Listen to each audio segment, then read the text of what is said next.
You know, Colin, I'm really excited. We've flown up here with Hearst Air to one of their outpost camps for trophy pike. I'm looking at the lake. There's so much to fish here. I know, it is fantastic. With any luck, we'll be able to get them on top water. But you know, the thing is, we got to figure it out. We got to figure out where these fish are. We don't know. We know there's lots of fish here, but do we use floating lines, sink tips, full sinking lines, big flies, little flies, dark flies, light flies? We have to figure it out, but that's half the fun and the challenge. But the biggest thing is we have the whole lake to ourselves. That's right. Nobody else will be here but us. And what's even better, we've got to do it yourself. We're gonna have a great week. We can sleep in, we can have lunch when we want, we can have a nap in the afternoon, we go out for an evening fish. We can do whatever we want. All that on this episode of The New Fly Fisher.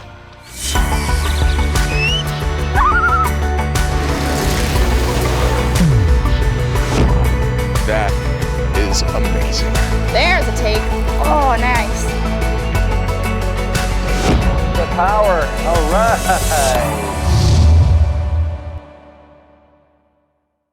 The New Fly Fisher is supported by Destination Ontario, Algoma Country, That Real, Orvis Fly Fishing, Trout Unlimited, Rio Products, Oscar Blues Brewery, Global Rescue, Outpost Boatworks.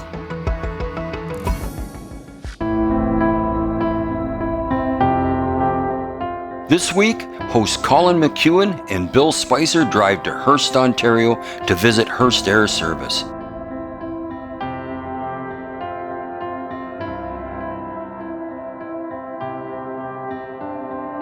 They offer a wide variety of fishing opportunities at remote outposts that are accessible only by air on some of the most pristine lakes Northern Ontario has to offer.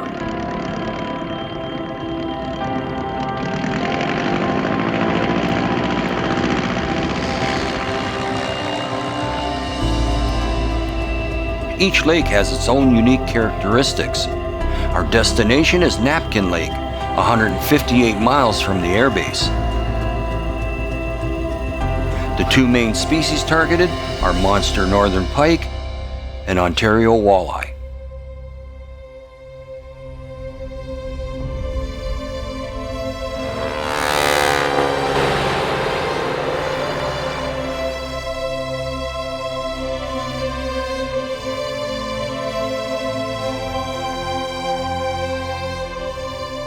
We are here early in the season as that's the best time to target big pike in the shallows.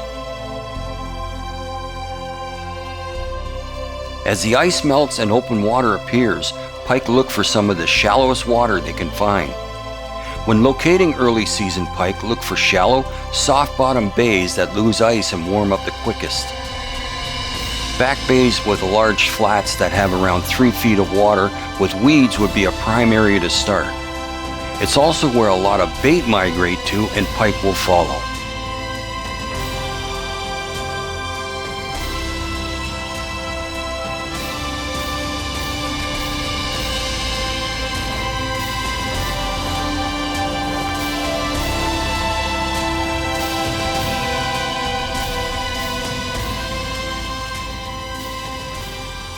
Ooh.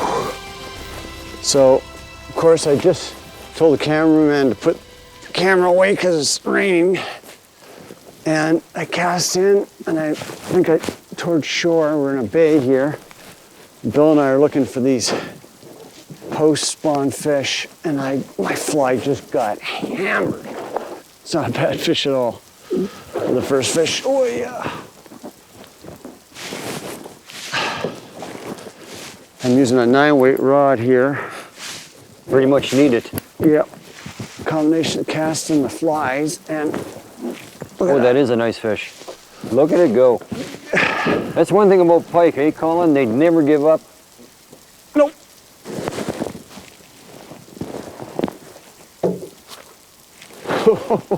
You gotta get him up. Yep. I'm trying to. This water is stained. Oh, look at that. It's not a giant, but it's not bad. It's a good start. All right. Oh, yeah, Bill. It's cold up here, but it's the first part of the season. The fish have just spawned. Now they're out searching for food. They're hungry. It's been a long winter. You go like this. You just caught it right in the corner. Oh, isn't that good? Look at that. Came right out. Barbless hooks. It's a nice big thick Oh female. man, that is a very nice fish, Colin. Very nice fish. Oh, yes. Look how thick that is. Yeah, Big yeah. fish. All right, let this one go.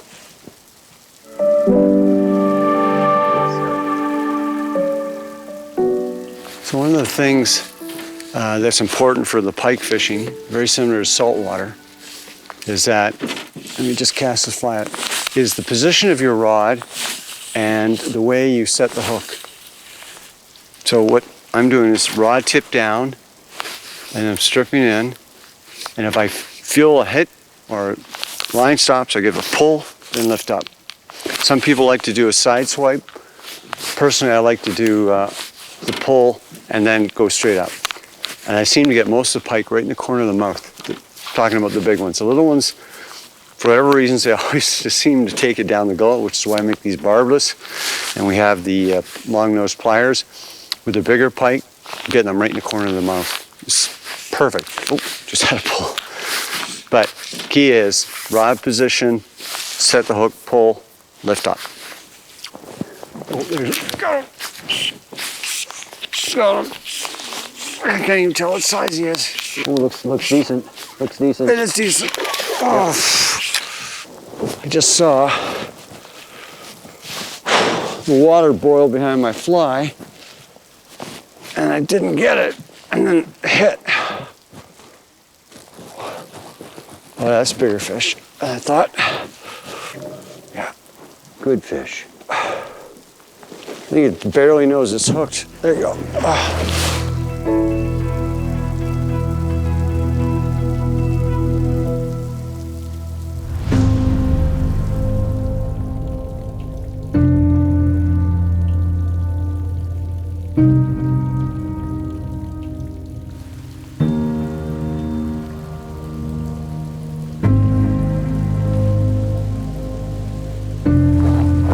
One thing about pike, they're not afraid.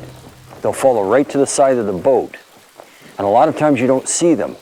So one technique that I use a lot that works many times is all of a sudden change direction. Like the minnow's trying to get away. I'll do that again for you. Cast it out. I'm bringing it in. And then change direction. And change direction again.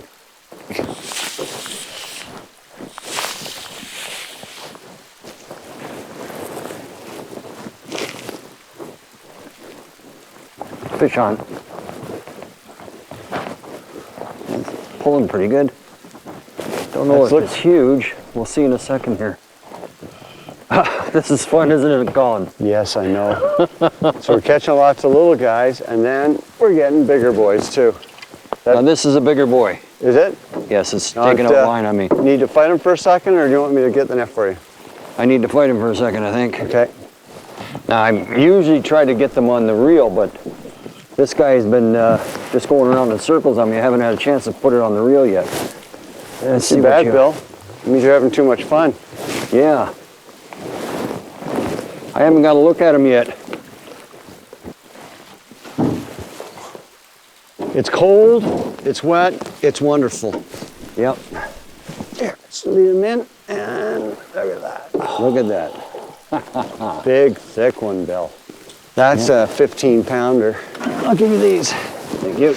That should pop out easy. It's right at the top of the mouth. That's the nice thing I like about the big fish. Yeah, they grab and turn. Oh well, he got away on me there. He's a little slimy.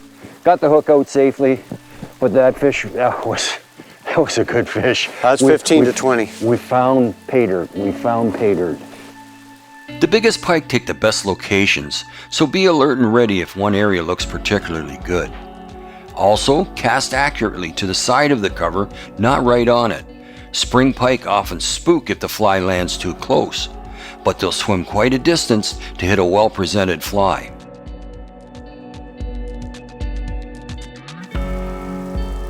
The key to our success today is, finding these warm back bays. They've just finished spawning and they're out feeding with the warm water. And come on, buddy.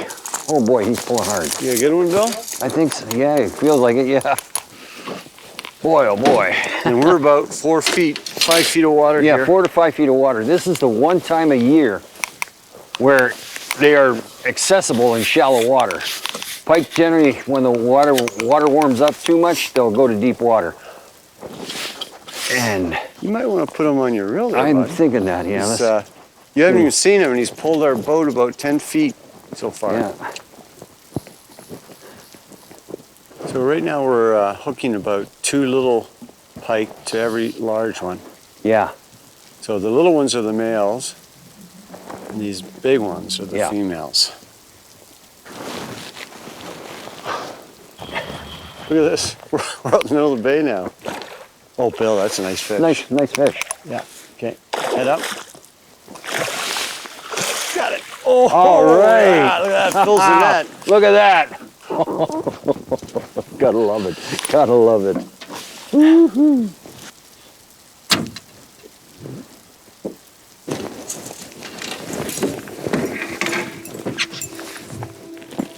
There you go. These affordable trophy fish trips. Nothing like them. It's just great.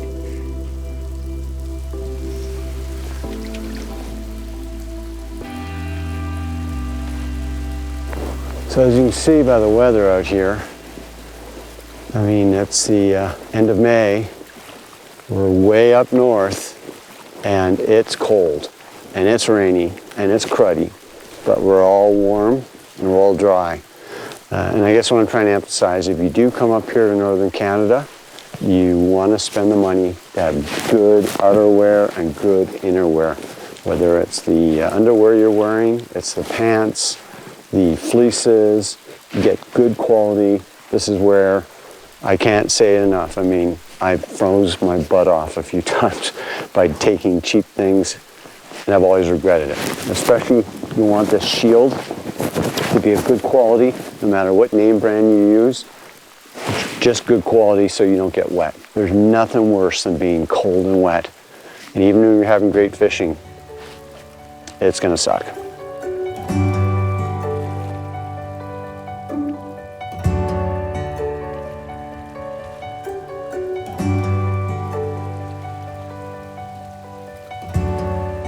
Fish. Yeah, it's not a big one, I don't think. Very nice. It's not a bad size. Not overly huge, but it's a, Yeah, I don't even have to use the net. yeah. So, if the camera can see this, but what I'm gonna do, I can't tell you how important these things are. Just have these, you can lean over. A small pike, this is about 20 inches. Reach over here, let him fly, you shake, and pops right out. Available at any hardware store. And if you're like me, buy 2 because I always seem to lose one.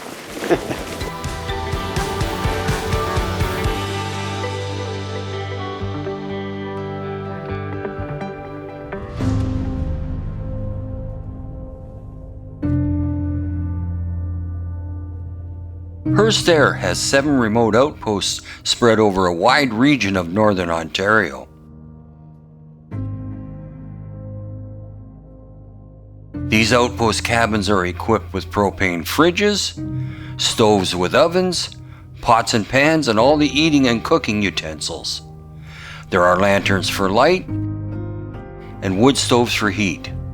These outpost cabins are much like true cottages, snug, dry, and cozy. This provides anglers with a true wilderness experience without missing out on the necessities needed for comfort. Of equal importance is the fact that you literally have a lake all to yourself or to share with friends or family.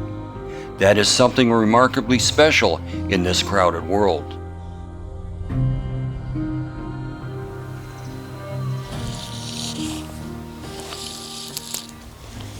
We're here, first week of the season that they're open. The ice has only been off about a week. And we're finding the fish in variable moods. When we first got here, they were quite active, so a fast strip was needed for them to attack. But yesterday, we ran into a lot of rain, cold weather, and Colin, through his experimentation, thought that they were hugging the bottom in the weeds itself. We actually caught some fish that had leeches on them, so they're sitting on the bottom. So we're casting out, letting it sink, and just little pulls like this. Nothing fast at all. They're not in a mood to chase. We put it by their nose, they'll eat it. But that's the only way. Right now, that's what we're up against. We got cold front after cold front coming through, and it's put them off a little bit.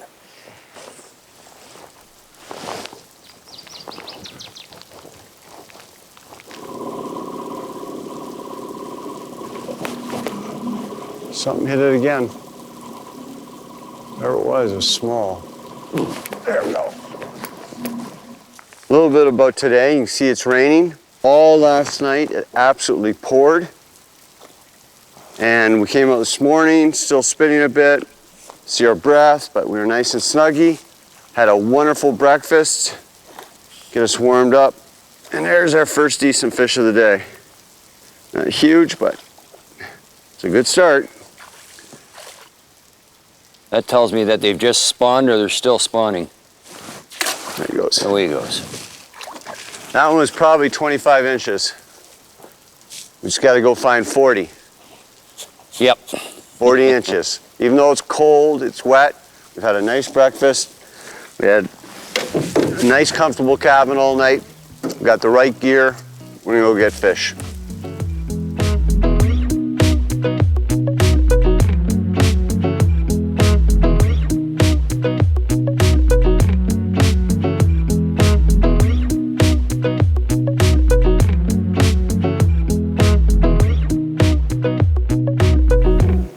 We get a bit of a sunny break here, and I'm going to take a minute to talk about fly sizes at this time of year. Generally, when we're pike fishing any other time of the year, we'd reach for something with double hooks, big profile, lots of color. Well, here, this time of year, they seem to like something a little smaller. They're sulking. They've just spawned, so they're not in a big mood to eat. So I've been using this Murdich minnow.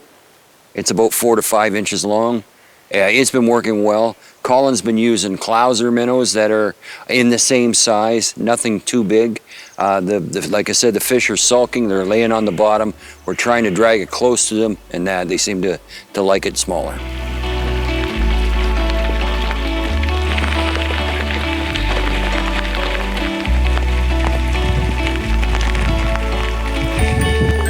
Oof. So as you can see, we're in the midst of another flurry of rain. We moved up the river looking for some walleye to grab for lunch or dinner, and I swung a fly through the current, and when it came through the edge, somebody was waiting for the walleye. Oh, look at that. Oh, look at that. Yeah. Get him, Bill. Oh yeah, nice job. And that fish is down the edge of the current. As I swung it out, I felt the weight. He smacked that fly. Because that's what he's doing to the walleye that are coming downriver after spawning.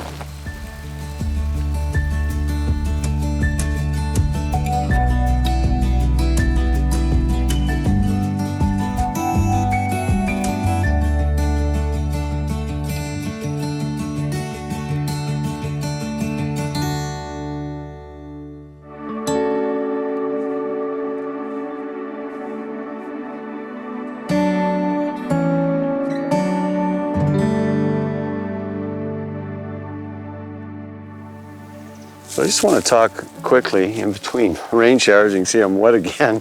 Bill's in the bow casting, about the leader and tippet we're using for pike fishing. So this is a sink tip I have on right here. It's really simple, really simple. I like to use 40 to 50 pound stiff mono, and we use 4 to 6 feet. This is on the sink tip, I like to use a 4 foot. And then on the floating lines, I like to use 6 to 8 feet of this very stiff mono. It helps you turn over the fly. And then again, loop to loop, wire leader. And we're using a knottable wire leader, so I can put on a good loop knot like that. And I'm using reel, which is a good, there's other manufacturers out there where reel's a good one. Key is this 30 pound. I'm able to land 25 pound pike, no problem with this 30 pound. You can go to 40 if you're worried, but 20 or 30 pounds is what I find works well. And one of the things I want to mention here is when you're using this bite wire, you don't want to use nippers. I've seen people trying to cut it. You'll destroy the nippers blades. What you need to get, a pair of scissors like this, because they are made for cutting wire. They're only like $5. You just go like that. Give it a little cut. Very simple. And while I've got that fly off, the other thing that is really important in all fishing, and even here with these big pike, using a hook hone. Again, another thing to put in your zinger, well, make sure that you get those fish to the net.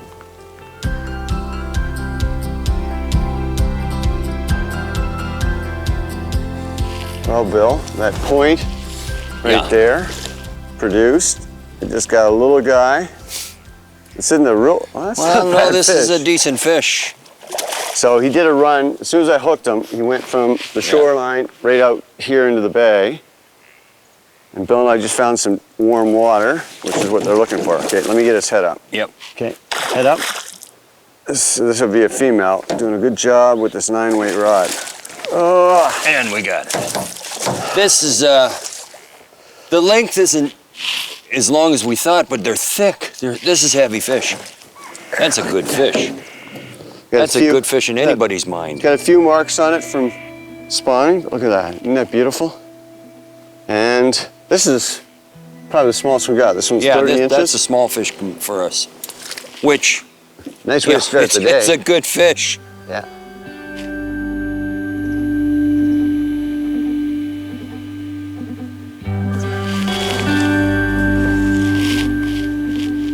One of the things I find it's really important to bring on a trip like this for pike is several different fly lines. The most important one is your floating line, and I'm a big proponent of these pike and musky taper lines. They're fantastic. They have a really aggressive short head, and it helps us easily cast heavy flies, wind-resistant flies in the wind. And we don't have any wind here, but I'll tell you, I can easily just pick up the fly like this, go one false cast, and then boom, shoot that fly out easily. The other thing is that we want to bring some other lines in case the fish go deep. We've got some 15-foot sink tips, which are really handy, type 3s to type 5s, and that's the sink rate of the sink tip. And of course, the other thing we sometimes bring is a full sinking line, which can be necessary in early time of the year in case the fish go deep and they're on the edges. Right now we're in a bay that yesterday was producing lots of fish. We're not seeing them. And it could be they're laying on the bottom dormant, or it could be they've moved out into deeper water and we need to go out there and start probing that with our flies. But the fly lines give you the versatility to check and check all parts of the water column effectively.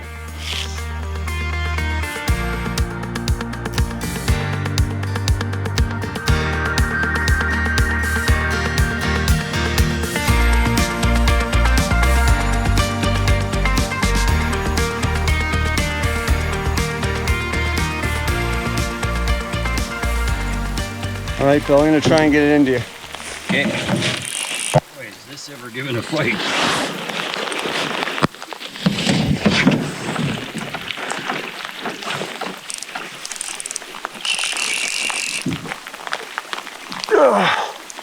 Trying to get that up. That's your 40.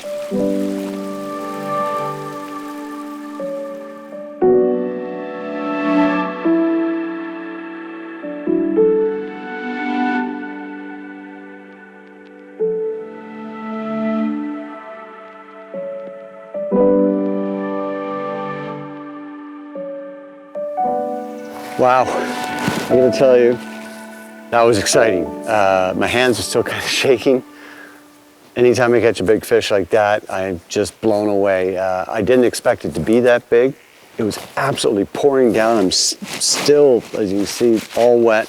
Bill and I were just kind of hunched down, casting in there. I was using this big black clouser, and it got a little mangled by the fish, but I cast it in there, stripping it slow, just kind of popping along, and I suddenly felt the weight, set the hook, and then it went from deep in the bay there out to the open bay, just like that, which is another reason why it's great to have a large arbor and a decent drag. And I know a lot of people say, oh, you don't need it for pike fishing. And in general, I would agree, but they have very big pike here. And you want to have that drag and you want to have that large arbor because it ran right at me initially, and I was stripping as fast as I could just to get that fish in. You know, that was a 40 to 42 inch fish, and the girth on it was so large on that female. That was 25 pounds. I mean, it was hard to lift. Big, heavy fish, but that's what we're here for. We're getting other fish, but that's the fish of a lifetime.